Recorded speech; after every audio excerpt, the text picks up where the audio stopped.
juste introduire brièvement sur la raison de cet atelier, c'est que dans le contexte actuel, d'autant plus, mais c'est vrai qu'il y a deux choses qui sont vraiment efficaces pour lutter contre la privation d'emploi, enfin en tout cas durable. C'est la médiation active qui a été très mise en avant sur l'étude Action, mais aussi plusieurs essaimages de l'ANSA, également énormément de travaux scientifiques, et puis aussi la création d'activités. Donc pour le coup, on a parmi nous deux porteurs de projets, d'actions qui incarnent cette dimension-là. On a souhaité les mettre en avant aujourd'hui, mais il y en existe sans doute d'autres. Pour le coup, on a un compagnon de route de l'AIS Emploi de longue durée, en la personne de Renaud Chenon, qui nous avait aidé à découvrir une méthode extrêmement intéressante, puissante, comme VitaR, et qui a fait l'objet d'un essaimage par l'AIS Emploi. Et puis, on a une personne qu'il m'est cher d'accueillir aussi aujourd'hui, en la personne de Marie-Laure Brunet, qui est directrice d'une entreprise à but de l'emploi. Alors, elle a créé son emploi de bout en bout, puisque avant d'être directrice, elle a aussi été à l'origine du projet sur le territoire, dans le comité local. Donc, deux personnes qui sont voisins, voisines presque, de quelques kilomètres, dans des territoires très riches, très ruraux, très éloignés de beaucoup d'aides et d'acteurs. Et c'est vrai qu'on apprend à s'y aider soi-même. Donc, les deux vont nous présenter en tous les cas des actions de développement qui vont chercher bien au-delà de la seule question d'apporter un emploi à des personnes. C'est aussi qu'est-ce que tout ça permet à partir des personnes concernées et de ce qu'on veut faire pour elles, en quoi ça peut permettre aussi d'avoir un développement territorial. Et tout ceci ne se fait pas sans aller chercher des partenaires, se relier les uns aux autres, les unes aux autres, avec beaucoup d'innovation, beaucoup d'intelligence et peut-être aussi beaucoup d'amour. Eh bien, je vais laisser la parole à Marie-Laure sur cette action. Donc, on est sur un territoire, Nièvre et Bertrand, de quelques dizaines, enfin même pas une dizaine de milliers d'habitants, si je me souviens bien. Et il s'agissait de faire le pari fou d'un zéro chômeur. Et comment vous y êtes parvenu? En tous les cas, il reste encore quelques personnes à intégrer, mais vous avez été pas loin de l'exhaustivité. Et puis, vous avez surtout réussi à créer un attelage improbable pour que cette entreprise rayonne sur son territoire et que les personnes qui la font vivre, dont tu fais partie, puissent aussi démontrer leur impact sur ce territoire. Bonjour à tous. Donc, oui, je dirige très officiellement l'entreprise à but d'emploi de Prémery, alias le BE 58. Nous n'avons pas choisi, on n'est pas un petit collectif à avoir choisi le nom, c'est les salariés qui l'ont choisi, ce qui fait qu'on a fait très simple. Voilà. Je ne vais pas rappeler ce que c'est l'expérimentation territoire zéro chômeur de longue durée, à moins qu'il y en ait qui disent nous, on ne sait pas du tout. Enfin, je vais partir des enjeux, de l'enjeu majeur et qui résume le mieux possible en tout cas. C'est quoi le BE? Le BE, son objet, c'est de créer des emplois donc pour des habitants en recherche d'emplois de longue durée pour répondre aux besoins du territoire, aux besoins qui sont voilà, dans un champ de la non-concurrence, etc. Donc, en tout cas, des besoins qu'on a vus, qu'on a détectés, dont d'ailleurs également avec les personnes qui sont privées d'emploi, mais pas que des besoins d'habitants, des besoins d'entreprises, des besoins de collectivités, des besoins d'assos, et plus largement, des besoins qui, pour certains, sont en lien, pour d'autres non. Et l'objet de l'EBE, c'est d'arriver à faire ce maillage entre des besoins, mais aussi des structures et aussi des politiques. Enfin voilà, en tout cas, on se pose plutôt comme un facilitateur et on l'a pensé dans ce champ-là. Le BE, c'est 87 salariés à ce jour sur, on va dire, 5 secteurs d'activité. Et on est effectivement, ça n'a pas été un long fleuve tranquille, très clairement, mais on est une entreprise classique avec des gens en CDI, avec des payés au SMIC, à temps choisi, donc le monde rural dont parlait Johan a une particularité, c'est que l'emploi, il n'y en a pas tant que ça, enfin tout au moins dans la Nièvre, enfin au milieu de la Nièvre, n'est-ce pas? Et donc, les gens qui n'ont pas d'emploi, pour une grande partie, sont des gens qui ne peuvent pas partir de là pour des tas de raisons, parce qu'ils sont scotchés, parce qu'il y a des problèmes de mobilité, parce qu'il n'y a pas de… Ça fait longtemps quand même qu'ils n'ont plus de boulot, donc ils ont trouvé… ils ne peuvent plus partir, ils sont vraiment scotchés sur le territoire. Mais ils ont… il y a plein de choses, effectivement, qu'ils peuvent mettre en œuvre, parce qu'ils ont aussi des compétences. Donc, en tout cas, le BE, quand elle s'est mise en ordre de marche, on va dire, elle a commencé à travailler avec ceux qui étaient à côté. Donc, on rayonne, hein, avec l'entreprise d'à côté, effectivement, qui avait des palettes et qui nous disait, mais bon, bah moi, on les voyait, hein, il y avait enfin pas la déchetterie, mais la caisse où ils mettent toutes leurs palettes et on les voyait, on passait devant tous les jours, donc on se disait… Là, il y a un truc. La communauté de communes nous dit, bah ouais, mais nous, on a un problème parce qu'effectivement, on a des entreprises qui ont des palettes dont ils ne savent pas quoi faire et ça leur coûte pour les faire évacuer. OK. Et puis nous, on a des menuisiers et puis la production, c'est quelque chose qui nous permettrait peut-être de développer notre chiffre d'affaires, de répondre à des problématiques aussi particulières de certains salariés qui œuvrent dans les bois ou au maraîchage et qui ont des problématiques physiques parce que la moyenne d'âge, le BE, c'est 44 ans. Et qu'on sait que dans 2-3 ans, bah là, ça va être difficile d'aller se plier toute la journée ou d'aller tenir la tronçonneuse toute la journée. Donc, qu'est-ce qu'on fait de tout ça? Et puis, parce qu'on a travaillé effectivement sur les indicateurs des effets de l'expérimentation territoire zéro chômeur sur les territoires en lien avec la Maison des sciences de l'homme de Dijon, pour éviter de rentrer dans le calcul coût-bénéfice, combien on crée d'emplois et seulement, n'est-ce pas? Parce qu'il y a d'autres effets à cette expérimentation. Enfin bon, tous ces gens-là étaient là. Et c'est ça, là, j'allais dire, je ne sais pas si c'est l'amour, moi je dis la magie de les rencontres.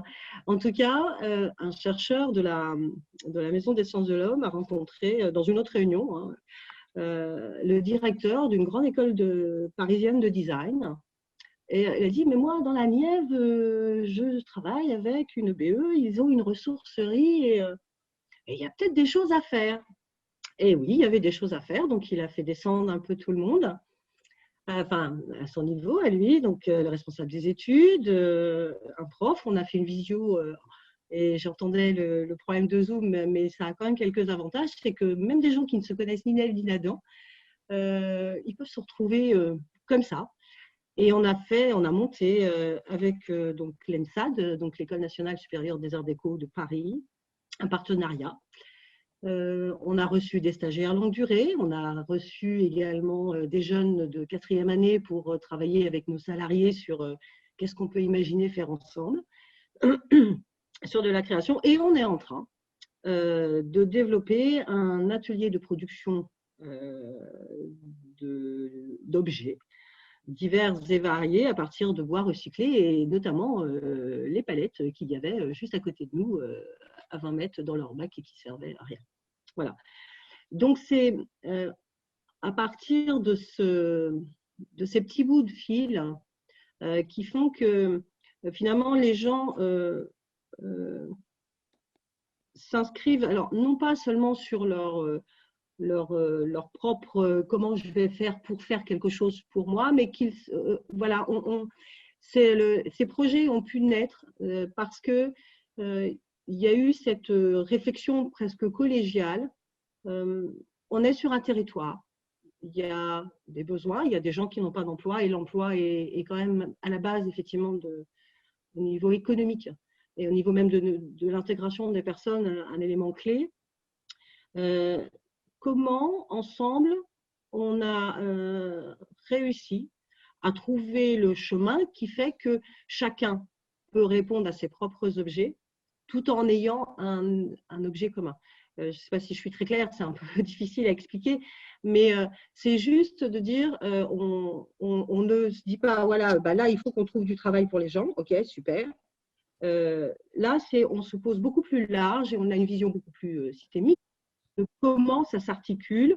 Et les opportunités, elles naissent de ces réflexions de ce qui sert aux uns, ou ce qui ne sert plus aux uns, ou ce qui peut. Voilà, c'est vraiment un peu la réflexion de l'économie circulaire, enfin, c'est typiquement là-dedans d'ailleurs. Et avec ça, après, sacrément d'autres choses. Parce que l'ENSAD, pour ne pas les nommer, hein, les arts déco, ils ont aussi un certain prestige. Et d'un seul coup, on a une ONG, je dirais le Secours catholique, qui est aussi un partenaire de l'expérimentation territoire zéro chômeur, qui se dit, mais c'est eux qui ont eu l'idée. Mais ouais, mais vous allez produire des objets à partir de matériaux recyclés, vous avez des designers qui rentrent dans la boucle et sur un temps quand même assez long. Et si effectivement on vous proposait de produire les objets qui servent à notre campagne de dons de fin d'année. Ouais, pourquoi pas, hein, rien n'est impossible, il suffit de se poser. Et effectivement, donc actuellement ils sont produits en Chine. Et donc, ouais, ça voudrait dire qu'on peut relocaliser et pourquoi pas développer, mais ailleurs, hein, dans d'autres OBE. On ne va pas faire les campagnes de dons du Secours catholique national, mais déjà sur la Bourgogne en Franche-Comté, ça serait pas mal. Et effectivement, donc la commande est passée, les ateliers sont à peine montés, hein, ils ne sont pas montés d'ailleurs, mais c'est pas grave. Mais en tout cas, et c'est des jeunes, des étudiants qui à la fois vont partir des valeurs effectivement de cette ONG, mais aussi de ce qu'ils ont compris. Et c'est là que ça devient aussi intéressant parce qu'on sort des sentiers battus, de l'expérimentation territoire zéro chômeur, des possibilités aussi des gens avec qui vont être amenés à produire, hein, du fait qu'effectivement chez nous, on n'a pas les machines dernier cri, il faut donc s'adapter pour créer cet objet qui aura donc du sens, mais qui à la fois est une production pour le BE, donc clairement du chiffre d'affaires, et à la fois une implication et une conscientisation, c'est un mot difficile, de jeunes, parce que de jeunes designers, donc qui représentent quelque part, qui vont être amenés à bosser avec des grosses boîtes, et donc c'est improbable pour eux. Ils sont très perturbés quand ils arrivent dans le BE parce que c'est un champ, alors pour le coup d'expérimentation aussi pour eux, mais qui est complètement en dehors de leurs habitudes. Et donc, ça ouvre des perspectives pour nous, pour eux, pour le Secours catholique, pour les gens les entreprises qui travaillent à côté de nous, parce qu'on imagine bien qu'il va y avoir un certain nombre de choses où on aura aussi qui seront dans la boucle, nécessairement, ne serait-ce que parce qu'ils apportent les matières premières. La collectivité, on répond au problème des déchets, comment effectivement on diminue le volume des déchets. Alors, voilà, donc d'une expérience et d'une réflexion qui intègre l'ensemble des éléments, on arrive à faire quelque chose qui, à finer, met du mieux vivre, je vais mettre des guillemets, en tout cas créer de l'emploi pour des gens qui en ont besoin sur un territoire. Voilà. Ça, la coopération, c'est un exemple de coopération. C'est aussi par cet effet réduction des déchets ou autre que vous avez été identifié comme une porte d'entrée pour l'Adréal, pour travailler à la résilience écologique du territoire? Je ne sais pas si on est vraiment… Je ne crois pas, non. Là, on est plutôt sur l'Adréal, c'est effectivement… parce que… Alors, c'est quoi l'Adréal, pardon? Parce que c'est l'Adréal, c'est la direction régionale de l'écologie. Enfin, sur le territoire, ce n'est pas tout à fait ça, hein, mais ça dépend du ministère de l'écologie. C'est une structure de l'État au niveau régional, effectivement. Et moi, je travaille avec le directeur du service de développement durable. Son objet, effectivement, c'est comment on met en mouvement cette notion de développement durable. On peut penser effectivement de très… voilà, merci, très bien. L'enjeu, on se rend compte que dans la transition socio-écologique, on est plutôt été identifié comme acteur de la transition socio-écologique. Donc, la réduction des déchets, on serait plutôt sur écologie, alors que notre boulot, il est vraiment dans la socio-écologie. Effectivement, c'est un support, les déchets, dans ce cadre-là, mais on est vraiment dans cette transition sociale, plutôt. Et on a été plutôt identifié par l'Adréal comme ça au départ. Après, et j'en ai pas parlé, mais l'Adréal est un partenaire aussi majeur puisqu'il nous accompagne dans le montage de projets. Là, on est en train de monter un comptoir de pièces détachées, pour ne pas le cacher, et qui va se faire avec aussi bien les collectivités que le syndicat d'énergie, enfin, voilà, que des Fab Labs du territoire. Enfin, voilà, c'est quelque chose. Finalement, le fait d'avoir travaillé sur le projet des ateliers modulables, cette logique effectivement d'essayer de répondre aux enjeux des uns tout en répondant à un enjeu commun, fait que ça permet on peut le développer, on peut le mettre en œuvre finalement sur plein d'autres projets. Ah ben, merci. En tout cas, j'imagine qu'il y aura pas mal de questions. N'hésitez pas dans le chat. Marie-Laure dirige la plus grosse entreprise de son territoire. Tu ne l'as pas précisé, mais par rapport à un passé industriel qui n'est plus aussi vital, qui n'a plus la même vitalité, avec un imaginaire de tout s'en va, ou bien on attend des investisseurs chinois pour remonter des boîtes, ou bien on fait quelque chose, les élus sont mobilisés. L'opportunité de l'expérimentation chômeur était une opportunité saisie en coalition sur le territoire. Et c'est une logique de revitalisation du paysage, des hommes et des femmes qui y habitent, comment les jeunes peuvent s'y sentir aussi à leur place et n'est pas comme seul horizon de partir. Il y a tout ça autour et j'ai eu plaisir à être accueilli de la meilleure manière qui soit et de voir ces salariés avec la banane. Après, à les avoir vus sans la banane aussi, ça n'a pas été facile à tous les moments. Mais en tous les cas, c'est une belle aventure. Et il nous suffit de passer un peu la Loire et de naviguer pour aller voir Renaud à Aubigny-sur-Ner, qui du coup dirige un groupe de l'insertion par l'activité économique, donc acteur historique de cette idée de création d'activités pour que des personnes aient un emploi, mais qui aussi s'inscrit dans le champ de l'économie sociale et solidaire, et qui, à travers ton action sur le territoire, a pu se positionner sur une logique de développement social territorial, solidaire, économique, et que du coup, ton action s'inscrit au cœur d'un partenariat et de synergie à mettre en œuvre, si j'ai bien compris. Et on avait cette curiosité parce que tu t'étais levé, je me rappelle, l'année dernière, en évoquant en quelques mots ce que tu étais en train de faire. Et ça nous paraissait important que tu puisses le présenter là où vous en êtes, en tous les cas, aujourd'hui. Merci beaucoup en tout cas. Je suis ravi de retrouver l'ANSA et tu l'as précisé Johan tout à l'heure, en fait ça fait longtemps qu'on travaille avec l'ANSA. Beaucoup, j'ai eu plaisir à réapercevoir Sylvie Lebars tout à l'heure, mais on est ravis en fait de participer avec vous aujourd'hui. Je suis ravi aussi de retrouver Marie-Laure. Beaucoup, c'est la deuxième fois qu'on fait une visio ensemble. On a toujours pas eu le plaisir de se rencontrer. Il faut juste qu'on traverse la Loire pourtant, mais je suis sûr que ça va le faire. Et j'ai découvert qu'on avait un autre point commun parce que, en fait, à l'origine, ISA, quand ça a été créé, ça s'appelait l'entraide du bassin d'emploi et donc ça s'appelait EBE en fait. Donc il y a plus de 33 ans. Donc voilà, en fait, on s'appelait EBE aussi. Et donc ça nous fait un point commun supplémentaire. Juste avant de présenter ISA, mais parce que j'ai noté 2-3 choses qu'a dit Marie-Laure et je trouvais que c'était intéressant de les reprendre. En fait, très souvent, quand on est sur le développement de l'activité, et Marie-Laure, elle a dit, les EBE, elles sont créées dans un schéma qui ne doit pas être concurrentiel.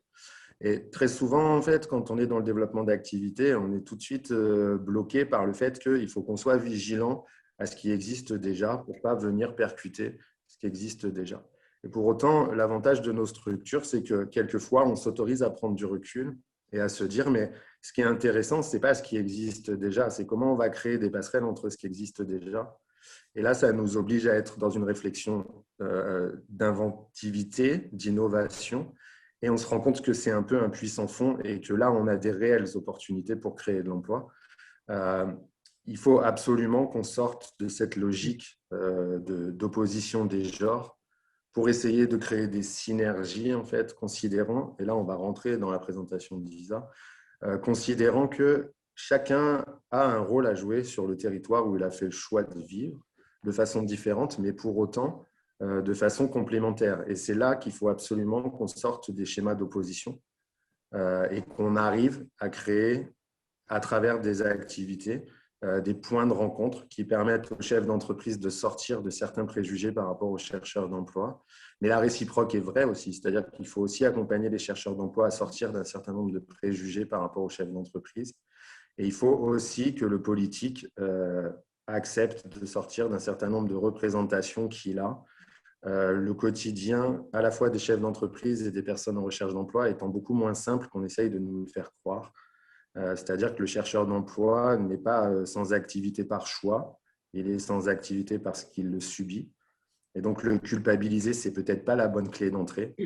Par contre, faire comme le BE le propose de faire et comme nous, on essaye aussi de le faire, partir de ses compétences pour pouvoir les amener au service d'un territoire, c'est une approche politique différente que nous, on considère comme un peu plus dynamique et responsabilisante. Et la même chose est vraie aussi pour le chef d'entreprise. Et là, je fais juste un aparté de 10 secondes à Vitaer, mais il faut accompagner le chef d'entreprise pour définir de façon exacte son besoin. Le chef d'entreprise est très souvent dans une identification habituelle de son besoin et souvent parcellaire. Et on a besoin aussi d'accompagner le chef d'entreprise pour réinterroger son besoin et voir comment il peut s'agrémenter des compétences qui sont disponibles sur le territoire et non pas essayer de trouver systématiquement, en tout cas de rentrer dans un schéma de complainte qui laisserait tendre à croire que le chef d'entreprise ne trouve jamais les compétences dont il a besoin sur le territoire. Ben voilà. C'est juste deux, trois remarques que j'avais par rapport à ça. ISA Group, en fait, on est un groupement économique solidaire, Johan l'a dit tout à l'heure. On a différents outils qu'on a créés, j'y reviendrai après. Notre clé d'entrée, c'est la création d'emplois. La création d'emplois, elle est soit indirecte, c'est ce qu'on a fait pendant plus de 20 ans, c'est-à-dire qu'on s'est attaché à être le lien entre l'offre et la demande. Et c'est ce qu'on continue à faire sur une partie de nos activités. Mais depuis 12 ans maintenant, on s'est dit cette posture un peu schizophrène entre des chefs d'entreprise qui expriment un besoin, des personnes en recherche d'emploi qui ont des compétences et l'incapacité à pouvoir faire le lien entre les deux. C'est quand même une situation qui est très désagréable. Donc, il faut qu'on arrive à la faire évoluer. Et pour la faire évoluer, on a créé, nous, il y a quelques années, Vitaer. Donc, vous pouvez retrouver plein d'éléments sur Vitaer dans les archives de l'ONSA, parce que on a travaillé pendant des années ensemble sur ce sujet-là. Et la démarche Vitaer, au départ, très naïvement, nous, on s'était dit qu'elle nous aiderait à définir le besoin de l'entreprise. Alors, ça a été le cas. Mais on s'est rendu compte aussi que ça nous a aidé à nous mettre dans une posture d'innovation permanente de façon à venir répondre à toutes les difficultés qui étaient exprimées par le chef d'entreprise. Et donc, depuis 12 ans, on est sorti de ce simple travail d'adéquation offre-demande et on s'est autorisé à créer des activités dont on pense qu'elles peuvent répondre à un besoin non satisfait du territoire, dont on pense qu'elles peuvent être extrêmement valorisantes pour des personnes en situation d'exclusion et dont on pense qu'elles peuvent être générateurs de dynamique économique et donc venir servir la zone rurale dans laquelle on vit, parce qu'on est dans une zone aussi rurale que celle de Marie-Laure, c'est-à-dire qu'Aubigny-sur-Ner, c'est 5700 habitants dans le nord du département du Cher. Et le syndicat mixte du pays de Sancerre-Sologne, sur lequel on intervient, c'est 42 000 habitants, donc c'est un territoire extrêmement rural, très loin des zones urbaines. La zone urbaine la plus proche est à 40 km en fait, ce qui peut paraître un inconvénient et en même temps qu'il y a cette excellente opportunité de nous obliger à travailler ensemble. Et ça, c'est un vrai plus pour le territoire. C'est-à-dire comme on est loin de tout, eh ben, on ne peut pas attendre des zones urbaines de nous aider parce qu'elles ont plutôt tendance à vouloir nous piquer le peu d'entreprises qui nous restent. Donc, il faut qu'on trouve d'autres arguments pour pouvoir créer cette synergie. Et donc, c'est toute la dynamique qu'on a créée. Alors aujourd'hui, et en fait, je n'avais pas mesuré la dernière fois, Marie-Laure, qu'on avait partagé, mais cette activité palette que vous avez créée à EBE58, en fait, on est exactement dans la même dynamique. Et aujourd'hui, elle commence à prendre forme de façon vraiment intéressante. Il y a certainement là des passerelles à construire ensemble pour pouvoir capter d'autres marchés que ce qu'on peut faire individuellement. Et puis après, on a réfléchi. Donc, on a créé une activité de lavage de véhicules sans eau. Aujourd'hui, on intervient en sous-traitance industrielle. C'est pour ça que le comptoir de pièces détachées peut, là aussi, être certainement une passerelle entre ce que vous développez et ce qu'on fait. Mais toutes ces réflexions, en fait, sont parties d'échanges avec les chefs d'entreprise, d'essayer de comprendre l'environnement quotidien des acteurs du territoire. Et après, quand je veux présenter les choses très simplement, en fait, nous, on arrive on donne un crayon et une feuille à la personne et on lui dit on repasse dans 15 jours. Et la seule chose qu'on va te demander, c'est de noter sur cette feuille tout ce qui t'embête dans ton quotidien. Et dans 15 jours, on va récupérer cette feuille et l'objectif qu'on va se donner, c'est de venir apporter une réponse à tout ce qui t'embête dans ton quotidien parce que si je suis en mesure de faire ça, et ben derrière, je vais être générateur d'offres de services qui vont venir agrémenter ton quotidien et donc te permettre de passer plus de temps sur ce qui te plaît. Et si j'arrive à faire ça, tu vas me faire appel. Et si tu me fais appel, derrière, moi, je vais générer une activité. Donc, notre réflexion depuis 12 ans maintenant, c'est celle-là. Et le focus, en fait, pour valoriser cette dynamique-là que je voulais faire, c'était le projet sauvegarde du patrimoine légumier, en fait, que nous, on a lancé depuis 6 ans. Je crois que c'était à ça que tu faisais référence, Joanne, hein. Juste que je ne sois pas hors sujet. Non, c'était plus largement l'idée de territoire de développement solidaire, mais ça en fait partie. Ouais. Donc, en effet, parce que sur les 3 valeurs, je vous l'ai dit, j'avais commencé par ça tout à l'heure. Les 3 valeurs d'ISA, c'est la première, chacun est porteur de richesse. Donc, le schéma de culpabilisation, je vous l'ai dit tout à l'heure, des personnes sans emploi, on essaye de prendre un peu plus de hauteur. C'est une réflexion très simpliste qui arrange un certain nombre de personnes. Je n'ai pas de souci avec ça. Parce que comme ça, le législateur, il pense qu'en contrôlant un peu plus le chercheur d'emploi, il va faire diminuer le chômage et puis remettre en situation de travail des personnes qui n'en ont pas très envie. Moi, j'adorerais en fait que ce soit aussi simple que ça, parce que je me dis que la solution, elle serait assez rapide à trouver. Mais en même temps, quand on connaît un peu nos métiers, on se dit, bah non, ce n'est pas si simple que ça. Donc, il faut considérer que chacun est porteur de richesse et que notre responsabilité, c'est de lui en faire prendre conscience et de le rassurer sur le fait qu'il a un rôle à jouer sur le territoire et qu'on va l'accompagner à jouer ce rôle-là. La deuxième, c'est l'accompagnement qu'on met en place. Et la troisième, Joanne l'exprimait, c'est le développement de territoires solidaires. Et j'ai déjà un peu sous-entendu tout à l'heure. C'est-à-dire que nous, on considère que chaque acteur est aussi important que les autres sur le territoire. Il n'y en a pas un plus important que l'autre. Alors, c'est vrai que l'entreprise qui embauche 500 salariés peut donner l'impression d'être un peu plus importante que les autres. Mais en même temps, si personne ne vit sur le territoire, elle n'a pas de salariés. Et si elle n'a pas de salariés, elle ne vit pas. Donc, en fait, elle est bien interdépendante avec d'autres acteurs du territoire. Et donc, ce qui nous intéresse, c'est comment on arrive à construire collectivement des dynamiques qui font que ce territoire, en plus d'être dans le bien vivre ensemble, il vient répondre, en tout cas permettre à chacun de trouver sa place. Et donc, ça, c'est notre notion de développement de territoire solidaire. Et cette notion, en fait, elle est extrêmement intéressante, ce que je vous l'ai dit en préalable, mais si on oblige notre réflexion à rentrer dans cette dynamique-là, si on s'oblige assez régulièrement à ne pas se concentrer sur la contrainte, mais tout de suite à essayer de voir comment cette contrainte peut être source d'opportunités sur un territoire, vous avez là tout le terreau nécessaire pour permettre la création de milliers d'emplois. Et le terme millier n'est pas exagéré, hein. On est vraiment dans une opportunité de création d'emplois qui viennent se mettre au service des acteurs du territoire dans la perspective d'une dynamique collective. Et là, en fait, il y a un champ des possibles qui est extrêmement important. Sauf qu'on ne l'exploite pas parce qu'on se concentre sur les activités historiques d'un territoire et surtout sur nos habitudes de fonctionnement. Ça veut dire qu'on n'arrive pas à prendre du recul et on n'arrive pas à s'autoriser à réinterroger notre organisation différemment pour s'associer aux forces vives d'un territoire. Et ça, c'est quelque chose qu'à ISA Group, maintenant, on s'impose systématiquement. Et un des meilleurs exemples pour vous exprimer ça, c'est qu'aujourd'hui, nous, la crise du Covid, aujourd'hui, on a 3 activités nouvelles par rapport à il y a 1 an. Et pourquoi on a 3 activités nouvelles? Parce qu'à un moment, ce que beaucoup de personnes ont ressenti comme une contrainte, à juste titre, parce qu'elle est venue très fortement perturber nos habitudes, nous, on a tout de suite essayé de voir les opportunités qu'elle pouvait créer sur le territoire. Et donc, aujourd'hui, on a créé, en plus de notre activité lavage de véhicules sans eau, on y a associé une activité de désinfection des sites, que ce soit les sites urbains ou des entreprises. On a créé ce qu'on appelle un locavore, c'est-à-dire qu'on a créé un endroit où on pouvait favoriser la rencontre entre les producteurs du territoire et les consommateurs locaux. Et puis, on a créé une activité de masque parce qu'on a voulu participer à notre humble échelle à l'effort collectif pour protéger les uns et les autres. Et puis, en fait, cette activité de masque, on s'est dit, mais notre territoire, historiquement, il était lié à une activité voilà, je mange mes mots, c'est pas grave. Non, je voulais parler des tissus. Après, j'y viens au Ah lieu. oui. Et on s'est dit, mais on va aller pousser le truc plus loin. Et donc, on a créé des partenariats avec les entreprises locales. Et aujourd'hui, on intervient en sous-traitance industrielle parce que dans nos activités, on a aussi développé la sous-traitance industrielle. Et ça, Marie-Laure l'a dit tout à l'heure.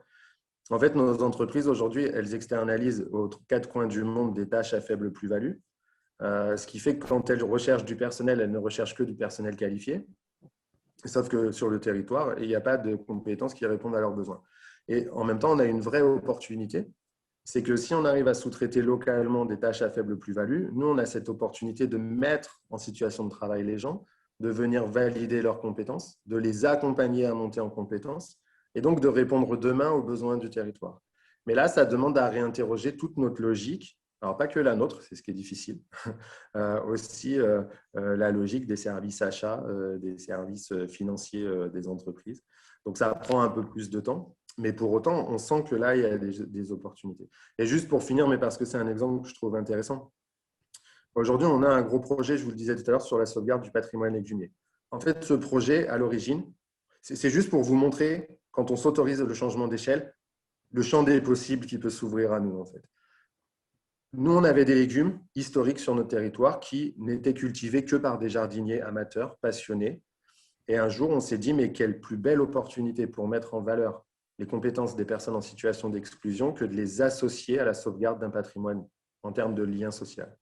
Donc, on a fait toutes les démarches pour réidentifier ces légumes au catalogue officiel. Et au départ, on était sur un projet très humble. On va produire des légumes de notre patrimoine légumier. On va les proposer aux restaurateurs et les restaurateurs vont les faire découvrir aux touristes. Donc, on s'inscrit dans le cadre d'une politique touristique locale. Aujourd'hui, ce projet, il a pris une ampleur qu'on ne maîtrise plus, je dois vous l'admettre, tellement le champ des possibles s'est démultiplié. Pourquoi? Parce que quand on a fait les études, on s'est rendu compte que les légumes étaient très fortement concentrés en protéines. Donc, on avait là des légumes qui pouvaient être une alternative à la viande, qui pouvaient être une réelle opportunité d'alimentation aux populations vieillissantes. Parce qu'avec 200 grammes d'un des légumes, le haricot barangeonnier, vous couvrez 97% des apports journaliers recommandés en protéines. Et donc, avec 200 grammes de haricots, vous pouvez permettre à quelqu'un, notamment aux populations vieillissantes, d'avoir leur rapport en protéines. Et on sait que l'alimentation est difficile pour les populations vieillissantes. Et là, avec une quantité restreinte de produits, on avait ça. On s'est rendu compte aussi que les légumes étaient très fortement concentrés en antioxydants. L'antioxydant, pourquoi c'est important? Aujourd'hui, vous mangez tous, nous mangeons tous, une alimentation beaucoup trop importante en acides gras saturés. L'acide gras saturé, c'est tout ce qui déclenche les cancers, les maladies neurodégénératives et qui malheureusement composent la grande majorité des produits qu'on consomme. L'antioxydant, il vient absorber l'acide gras saturé quand vous en mangez. Et donc, il a une vraie plus-value sur le bien-être de chacun d'entre nous. Et là, on s'est dit, mais il y a des vraies alternatives aussi en termes d'alimentation à développer des produits à base de ces légumes. Donc, on a créé une marque. Aujourd'hui, ces légumes, on les transforme. On a 15 recettes aujourd'hui qui existent. Et donc, on est entré dans un schéma où on se propose de faire découvrir notre territoire au dehors de ses frontières. Ça, c'est le premier axe de développement. Deuxième axe de développement, on est en train de construire une unité de transformation de légumes parce qu'on est en train de développer toute la relation avec la restauration hors domicile, notamment à destination des populations vieillissantes, je vous l'ai dit tout à l'heure. Très vite, Renoir, parce qu'il y avait quand même quelques questions pour le… Ok. Et donc, aujourd'hui, on en est là. Donc, un projet qui se voulait juste une politique touristique locale, aujourd'hui, se retrouve avec un projet de plus d'1 million d'euros, une politique de territoire qui associe tous les acteurs, puisqu'on va travailler sur la diversification de l'activité des agriculteurs. On va créer la filière maraîchage, on va créer tout un lien avec la restauration hors domicile. Et aujourd'hui, et je finis là-dessus, on est sollicité par des grands groupes de la pharmaceutique parce qu'on a des légumes qui ne bougent pas, dont la couleur ne change pas quand elle est cuite ou refroidie. Et donc, on a une alternative aux colorants naturels. On s'est rendu compte que les graines d'un des légumes avaient des propriétés extraordinaires, notamment sur l'élasticité de la peau, la pigmentation de la peau et le cancer de la prostate. Donc, on est en train de travailler avec la pharmaceutique et la médecine. Et tout ça en partant d'Aubigny-sur-Ner et avec des personnes qui, pour certains d'entre nous, ne sont pas capables de grand-chose, sauf que de rester chez eux toute la journée. Donc, voilà. Nous, c'est extrêmement important parce que c'est une vraie mise en valeur des personnes en situation d'exclusion, mais ça démontre aussi que quelquefois, une idée, aussi simple puisse-t-elle nous paraître, peut être à l'aube d'un projet vraiment de grande ampleur. Je suis désolé, je suis très bavard, je me tais. Non, mais merci Merci Renaud. en tout cas pour votre attention. Et vous êtes tous les deux capables justement d'ouvrir les perspectives et de vous rendre compte que vous êtes assis sur de l'or pour peu qu'on sache où regarder. Mais, donc les questions de Tatiana, peut-être pour ne pas frustrer, parce que c'est vrai qu'on a pris un temps très court pour cet atelier, on aurait dû vraiment aller plus loin parce qu'il y a plein de ponts et de choses à dire. Donc vas-y Tatiana pour les questions. Malheureusement, on n'en a qu'une. Peut-être que ça va susciter des envies de poser des questions, mais la question est plutôt destinée à Marie-Laure. Je pense que vous l'avez lu, mais c'est comment définiriez-vous la fonction de directeur en EBE et notamment en termes de compétences transversales que vous mettez en œuvre? Je crois que Renaud a sensiblement le même. Enfin voilà, je crois très clairement. Je dirais que la compétence majeure, c'est effectivement de ne pas avoir d'œillères. Ça me paraît essentiel. Et d'avoir, Johan disait amour, je ne sais pas, en tout cas envie. Et envie et une vision effectivement de l'autre, qu'il soit quelqu'un en recherche d'emploi ou l'entreprise locale, il est important. Voilà. On a développé un management participatif et inclusif et ce que je pose effectivement, c'est que par exemple, pour donner une idée, les cadres, si on peut dire ça comme ça, on ne va pas parler d'encadrants chez nous parce qu'il n'y a pas vraiment, ça ne s'appelle pas des encadrants, mais leur objet, c'est d'être au service de ceux qui font. Notre boulot, c'est de mettre en place les conditions pour que leur travail soit le plus efficient possible, pour qu'effectivement, ils participent de la meilleure manière à l'entreprise, au développement, à leur emploi. En tout cas, c'est de mettre ces conditions-là. On n'est pas là pour dire ce qu'il faut faire, mais que c'est à chacun, effectivement. Et on parlait de responsabilité, enfin, Renaud parlait de responsabilité tout à l'heure. Les gens avec qui on travaille, qu'ils soient effectivement au départ en recherche d'emploi, donc chômeurs, ou après salariés au départ. Pour certains, voilà, ils ont une grande précarité, mais ils finissent par ne plus être en précarité du tout, puisque pour certains, ils ont un CDI, ils ont acheté des maisons, enfin bon, tout ce qui va bien. En tout cas, l'enjeu, c'est effectivement de regarder les autres sans se mettre ses œillères, sans se mettre ses a priori, et quel que soit effectivement qui ils sont. Et ça vaut de la même manière pour le territoire, pour effectivement les ressources du territoire, les difficultés du territoire. C'est ne pas se mettre d'œillères. Et il suffit des fois de peu de choses. C'est ce que dit Renaud. L'histoire des légumes, elle est top. Elle est franchement top. Imaginez qu'un de ces quatre, on va retrouver les colorants alimentaires ou alors le truc dans le pot de la crème là, qui fait se dire que c'est parti de quelque chose qui était improbable. C'est pareil que je dis, il y a des choses qui sont improbables. Et c'est ça qui fait toute la force, effectivement, des territoires. Peut-être, alors, je vais le poser, mais les territoires en difficulté ont une obligation. Parce que sinon, ce ne sera plus des territoires d'ici peu de temps. Je pense qu'il y a beaucoup d'endroits où ça se fait, où ça se met en musique. L'enjeu, c'est que finalement, il y a une vraie démarche intellectuelle derrière, il y a une vraie démarche. Et l'enjeu, c'est d'aller décortiquer, c'est le but aussi des chercheurs, d'aller décortiquer comment ça se fait, quels sont les leviers.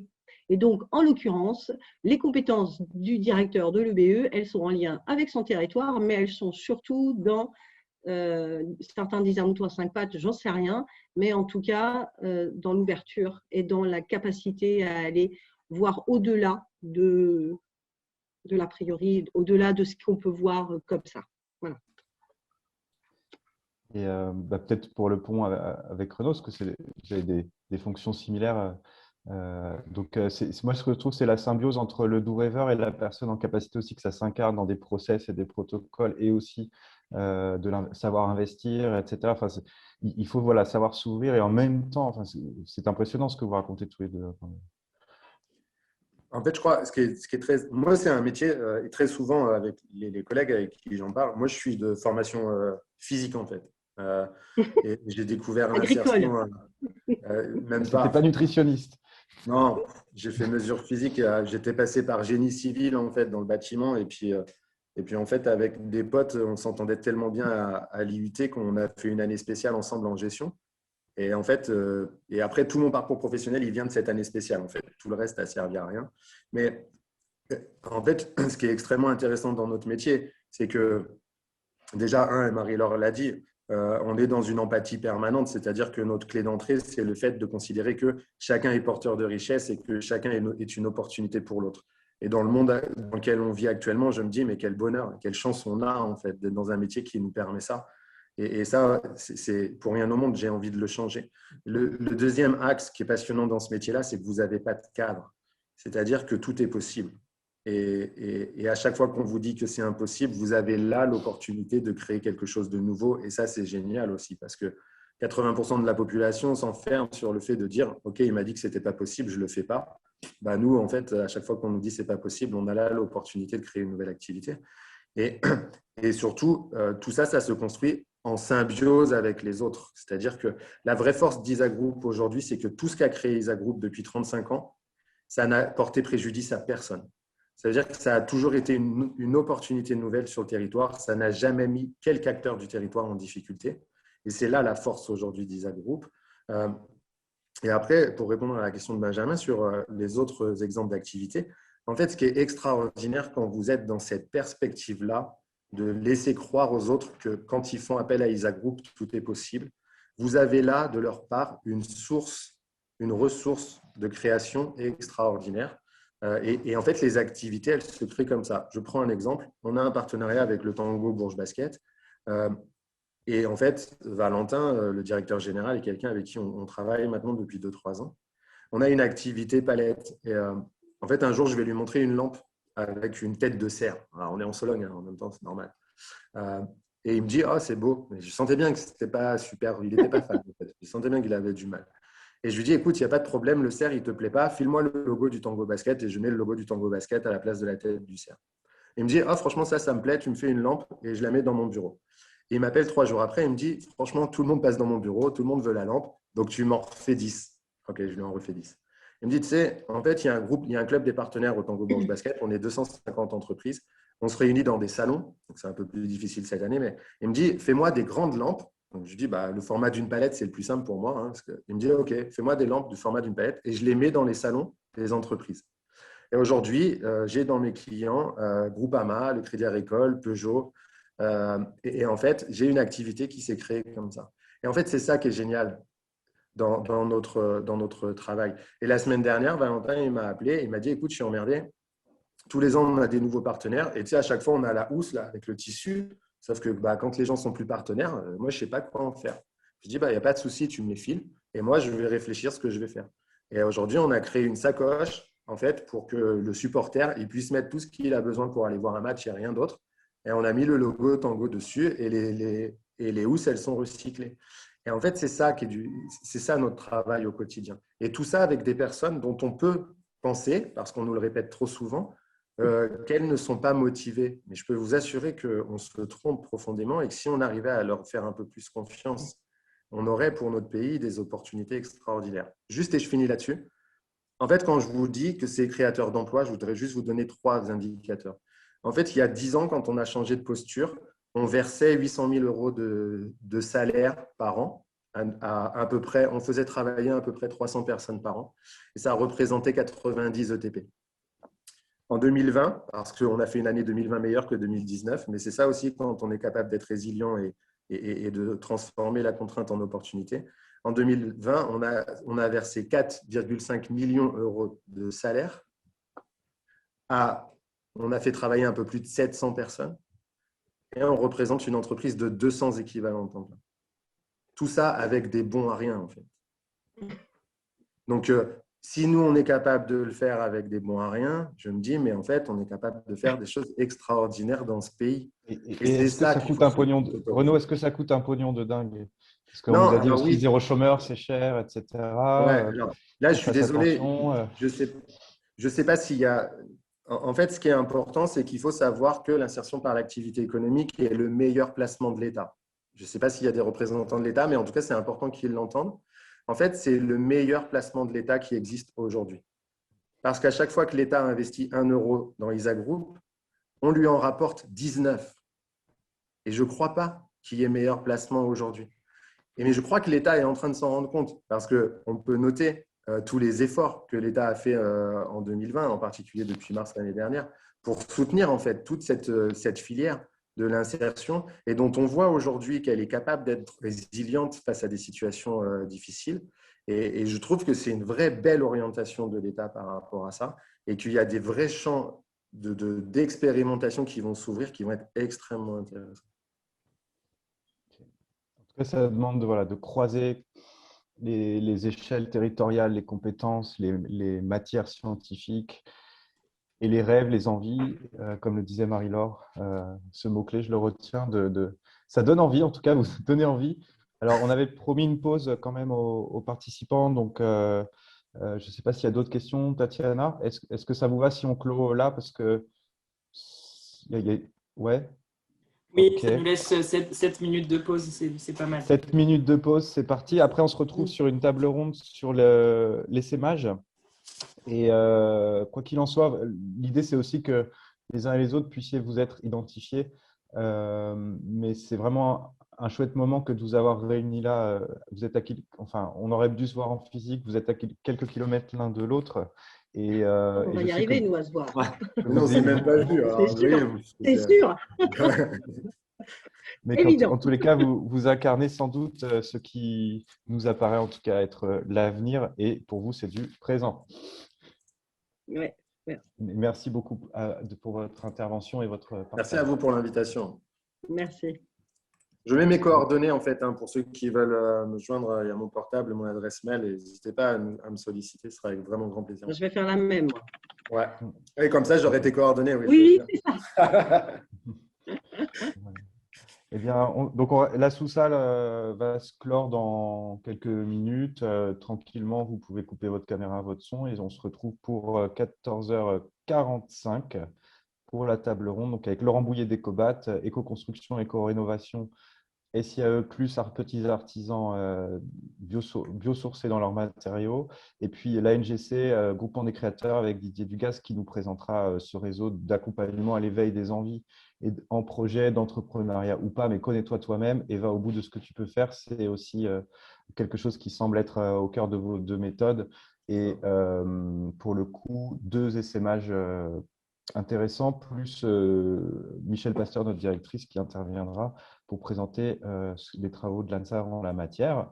Et puis pour la suite, ce sera 16h la clôture, mais on aura des vidéos pour les ateliers auxquels vous n'avez pas pu participer, bien évidemment, avec une logique, comme d'habitude, de partage, un peu de convivialité en moins, mais ça va, vous avez pu avoir un temps avant mon arrivée qui vous a permis de vous peut-être faire vite fait connaissance, je ne sais pas, mais en tous les cas, l'idée la prochaine fois, c'est qu'on soit en présentiel, on se le souhaite.